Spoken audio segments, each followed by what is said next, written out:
നമസ്കാരം, വണക്കം and welcome to my channel. ഇന്ന് നമ്മൾ സംസാരിക്കാൻ പോകുന്നത് ഈ ജാസി പിന്നെയും വിവാദങ്ങൾ തുടരുകയാണ്. ജാസി ആരാണെന്ന് മിക്കവർക്കും അറിയാമായിരിക്കും. ഇന്റർവ്യൂ പറഞ്ഞ പോലെ എനിക്ക് ഇപ്പോഴും പൊരുത്തപ്പെടാൻ പറ്റാത്തൊരു പെൺകുട്ടിയാണ് എനിക്ക് എൻ്റെ ലൈഫിൽ ഒരുപാട് പേര് എന്നെ വേദനിപ്പിച്ചിട്ടുണ്ട്, ഒരുപാട് പേര് എന്നെ സങ്കടപ്പെടുത്തിയിട്ടുണ്ട്. പക്ഷേ അവരോടൊക്കെ ഞാൻ മാപ്പ് കൊടുക്കും. അവരൊക്കെ ഇപ്പോഴും ഞാൻ കണ്ടാൽ ചിരിക്കും, ഞാൻ അവരോട് സംസാരിക്കും. എനിക്കൊരു പ്രശ്നം കാര്യങ്ങളൊന്നുമില്ല. പക്ഷേ ഈ ഒരു വ്യക്തി, ഈ നന്ദിനി റെഡ്ഡി, ഞാൻ പേരെടുത്ത് പറയട്ടെ, ഈ നന്ദിനി റെഡ്ഡി എന്ന് പറയുന്ന ഈ ഒരു വ്യക്തി ദുബായിൽ ബാർ നടത്തിക്കൊണ്ടിരിക്കുന്ന പെൺകുട്ടിയാണ്. ഈ ഒരു വ്യക്തി എന്ന് പറഞ്ഞാൽ ഇപ്പോഴും എൻ്റെ കൺമുമ്പിൽ കണ്ടാൽ വെടി വെച്ച് കൊല്ലാൻ. സോഷ്യൽ മീഡിയയിലൊക്കെ ഇടയ്ക്കിടെ ജാസിയുടെ വിഷയങ്ങൾ അങ്ങനെ വന്ന് വൈറലായിക്കൊണ്ടിരിക്കുകയാണ്. ഇങ്ങനെ വിവാദങ്ങൾ വഴി ലൈം ലൈറ്റിൽ പിടിച്ച് നിൽക്കുകയാണ് ജാസി. അതുപോലെ ഇപ്പോൾ പൊങ്ങി വന്നിരിക്കുന്നത് നന്ദിനി റെഡ്ഡിയുമായിട്ട് ബന്ധപ്പെട്ടിട്ടുള്ള ഒരു വിഷയമാണ്. കുറച്ചു കാലങ്ങളായി ജാസിയുടെ വീഡിയോകളിൽ നന്ദിനിയുടെ കുറ്റങ്ങൾ അങ്ങനെ നിരത്താറുണ്ടായിരുന്നു. നന്ദിനി ആരാണെന്ന് അറിയാത്തവർക്ക് ഒരു വീഡിയോയുടെ ഈ കുറച്ച് ഭാഗങ്ങളൊന്ന് കണ്ടു നോക്കിയാലും മനസ്സിലാകും. അല്ലാതെ ഈ ജാസി പറയണതൊന്നല്ല സത്യം. എന്റെ മോനെ അവന് വശീകരിച്ച് വെച്ചതും പോലെ അവൻ എല്ലാ സോഷ്യൽ മീഡിയയിൽ വന്ന് എല്ലാവരും പീത്തുന്നുണ്ടല്ലോ. അതെന്താണെന്ന് ആൾക്കാർക്കറിയാം. അവനെ പിന്താന്നുള്ള യൂട്യൂബുകാരും അവർക്ക് ഇതിന്റെ വാസ്തവം എന്താണെന്നറിയോ? എന്റെ മോൻ അതിൽ പെട്ട് കിടക്കന്നെ വന്ന് വിളിക്കാൻ പറ്റൊരു തെറി ഗൈസ് തെറി വരുന്നില്ല ഗൈസ് കുണ്ടൻതായോളി. ജാസി എന്താണ് പറയുന്നതെന്ന് പറഞ്ഞാൽ, കൺമുമ്പിൽ നന്ദിനിയെ കണ്ടാൽ വെടിവെച്ച് കൊല്ലാനുള്ള ദേഷ്യമുണ്ടെന്നാണ്. അപ്പോൾ ഇതിൽ നിന്നും തന്നെ എത്ര ദേഷ്യമാണ് നന്ദിനിയോട് ജാസിക്കുള്ളത് എന്നുള്ളത് മനസ്സിലാക്കുവാനായിട്ട് സാധിക്കും. അങ്ങനെ കാര്യങ്ങൾ പോയിക്കൊണ്ടിരിക്കുന്നതിനിടയ്ക്കാണ് ഞെട്ടിക്കുന്ന ഒരു ബോംബുമായിട്ട് കഴിഞ്ഞ ദിവസം നന്ദിനി വന്നത്. കാര്യം വേറൊന്നുമില്ല, ജാസിയുടെ പാർട്ട്ണറായിട്ടുള്ള ആഷിയുടെ ഉമ്മയുടെ ചില വോയിസ് ക്ലിപ്പിംഗ് ഒക്കെ നന്ദിനി പുറത്തുവിട്ടു സോഷ്യൽ മീഡിയയിൽ. എല്ലാവർക്കും ഹായ്, എന്റെ പേര് നന്ദിനി റെഡ്ഡി എന്നാണ്. അതേ ഈ കുണ്ടൻ പറഞ്ഞു വെടിവെച്ച് കൊല്ലുമെന്ന് പറഞ്ഞ നന്ദിനി റെഡ്ഡി ഞാൻ തന്നെയാണ്. അപ്പൊ ഗൈസ്, അവൻ എന്തൊക്കെയോ സ്റ്റോറീസ് പറഞ്ഞിട്ട് പോയി, അതൊന്നും വിശ്വസിക്കരുത്. അവന്റെ കുണ്ടന്റെ കൂടെയുള്ള ഒരുത്തനുണ്ടല്ലോ, അണ്ടിക്കറപ്പില്ലാത്ത അവന്റെ ഉമ്മ.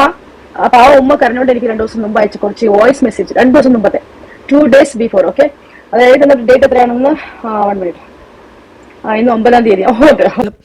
അപ്പോൾ ഏതാണ്ട് 2 വർഷങ്ങൾക്ക് മുമ്പാണ് ജാസി, ആഷി, നന്ദിനി ഇവരുടെ നടുവിൽ പ്രശ്നങ്ങളൊക്കെ നടക്കുന്നത്. അപ്പോൾ അന്ന് ആഷി ഒരു ലൈവിൽ വന്ന് പറഞ്ഞത് ജാസിയുമായിട്ട് പിരിയാൻ പോകുന്നുവെന്നും ജാസി വല്ലാതെ തന്നെ ഉപദ്രവിക്കുന്നു എന്നും ഒക്കെ ആയിരുന്നു. പിന്നെ അന്നത്തെ വീഡിയോയിൽ പറഞ്ഞിരുന്നത് നന്ദിനിയാണ് തന്നെ രക്ഷിച്ചതും എന്നൊക്കെ ആയിരുന്നു. പിന്നെ സംഭവിച്ചത് കാര്യങ്ങളാകെ തകിടം മറിഞ്ഞു. ഇവർ 3 പേരും ഒരു ലൈവിൽ വന്നു. ആരൊക്കെ? ജാസിയും ആഷിയും നന്ദിനിയും. ഇവർ 3 പേരും കൂടി ഒരു ലൈവിൽ വന്നിട്ട് ഇവർ തമ്മിൽ യാതൊരു പ്രശ്നവുമില്ല, ഒരു കുഴപ്പവുമില്ല എന്നൊക്കെ അങ്ങ് പറഞ്ഞു. പക്ഷേ അത് കഴിഞ്ഞിട്ട് പിന്നീട് അങ്ങോട്ട് വന്ന എല്ലാ ഇൻ്റർവ്യൂവിലും ജാസി പറഞ്ഞത് ജാസിയും ആഷിയും തമ്മിൽ പ്രശ്നങ്ങൾ വരാനുള്ള പ്രധാന കാരണം നന്ദിനിയാണെന്നും ഇതൊക്കെ കുത്തിപ്പൊക്കുന്നത് നന്ദിനിയാണെന്നും ഒക്കെയാണ് പറഞ്ഞത്.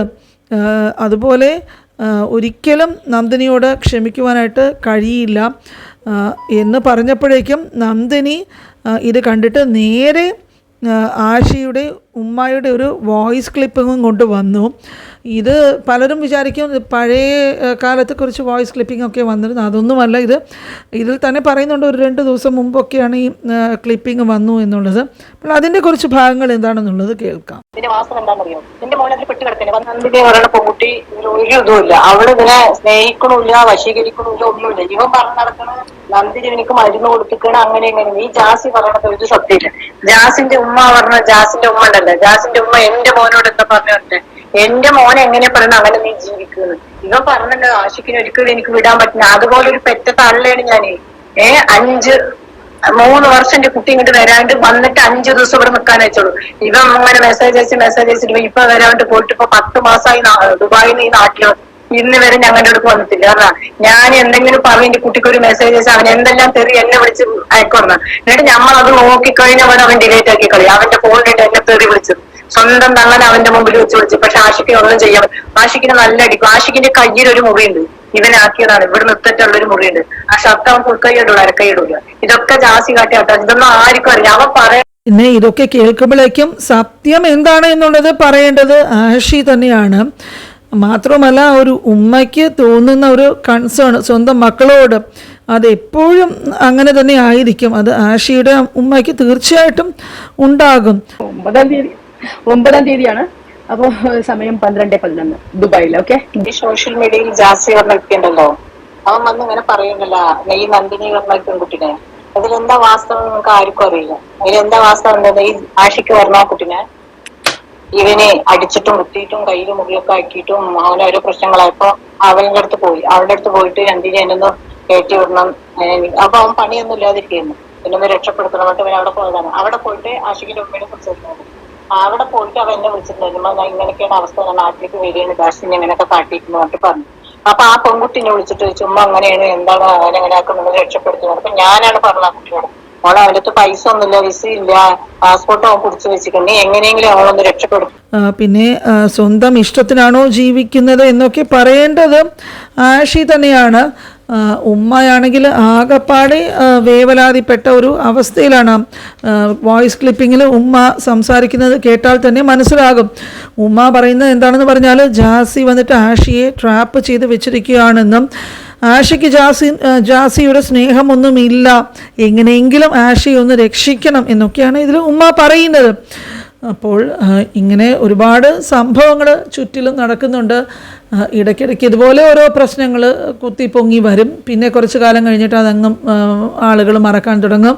പിന്നെയും ഇതുപോലെ ഓരോന്ന് ആവർത്തിച്ചിങ്ങനെ സംഭവിക്കും. അപ്പോൾ ഇതൊക്കെ കേൾക്കുമ്പോഴേക്കും എന്താണ് മനസ്സിലാകുന്നതെന്ന് വെച്ചാൽ സോഷ്യൽ മീഡിയ വഴി പലതരം ആളുകളുടെയും അവരുടെ അഭിരുചികളും അവരുടെ ജീവിത രീതിയും വൈകൃതങ്ങളും ഒക്കെ അറിയാൻ സാധിക്കുന്ന ഒരു പ്ലാറ്റ്ഫോമാണ് ഈ സോഷ്യൽ മീഡിയ. അത് കേട്ടും കണ്ട് പഠിക്കാനുള്ള ഒരു മേഖലയാണ് എന്നാണ് ഇത് കാണുമ്പോഴൊക്കെ തോന്നുന്നത്. പിന്നെ മറ്റൊരു കാര്യം പറയുകയാണെങ്കിൽ, എന്തുകൊണ്ടാണ് ആഷി ഇങ്ങനെ പേടിച്ചിരിക്കുന്നത്? പേടിച്ച് ഇരിക്കാതെ ആഷിക്ക് അങ്ങനെ ഇറങ്ങി പോകാനായിട്ട് അത് ആഷി സ്വയം വിചാരിക്കണം. കാരണം ഈ ബന്ധം ഒരു രീതിയിലും മുമ്പോട്ട് കൊണ്ടുപോകാൻ സാധിക്കില്ല. ഒരു തരത്തിലും രണ്ടുപേർക്കും യോജിക്കാൻ പറ്റില്ല. ഈ ലൈഫ് രണ്ടുപേർക്കും വേണ്ട എന്നുണ്ടെങ്കിലും എപ്പോഴും നല്ലത് അടുത്ത വഴി നോക്കുന്നത് തന്നെയാണ്. അതിലെന്താണ് തെറ്റ്?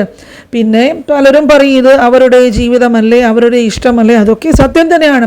പക്ഷേ ഇങ്ങനത്തെ ജീവിതത്തിലത്തെ ഓരോരോ പച്ചയായിട്ടുള്ള അനുഭവങ്ങൾ ആളുകളുടെ മുമ്പിലും സോഷ്യൽ മീഡിയയിലുമൊക്കെ വരുമ്പോഴേക്കും ആളുകൾ പ്രതികരിക്കുന്നത് അത് ഒരു സാധാരണമായിട്ടുള്ള കാര്യം തന്നെയാണ്. ഒരുപാട് വിവാദങ്ങളും നെഗറ്റീവ്സുമൊക്കെ ഇതിനെക്കുറിച്ചിട്ട് വരുന്നതും സാധാരണമാണ്.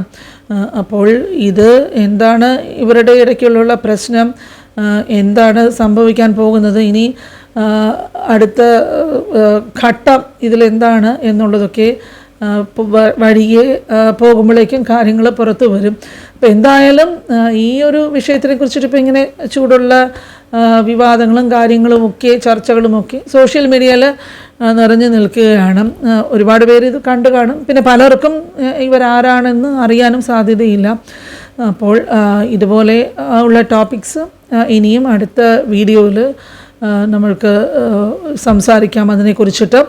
എന്തായാലും ചാനൽ ഇതുവരെ സബ്സ്ക്രൈബ് ചെയ്തിട്ടില്ലാത്ത കൂട്ടുകാരുണ്ടെങ്കിൽ മറക്കാതെ ചാനൽ സബ്സ്ക്രൈബ് ചെയ്യുക, ലൈക്ക് ബട്ടൺ കൂടി ഒന്ന് അമർത്തുക. ഇതുവരെയും വീഡിയോ കണ്ടതിന് വളരെ താങ്ക്സ്. നിങ്ങളുടെ അഭിപ്രായങ്ങൾ മറക്കാതെ കമൻസിൽ ഷെയർ ചെയ്യുക. അപ്പോൾ അടുത്ത വീഡിയോയിൽ കാണുന്നത് വരെ എല്ലാവർക്കും താങ്ക്സ് ഫോർ വാച്ചിങ്.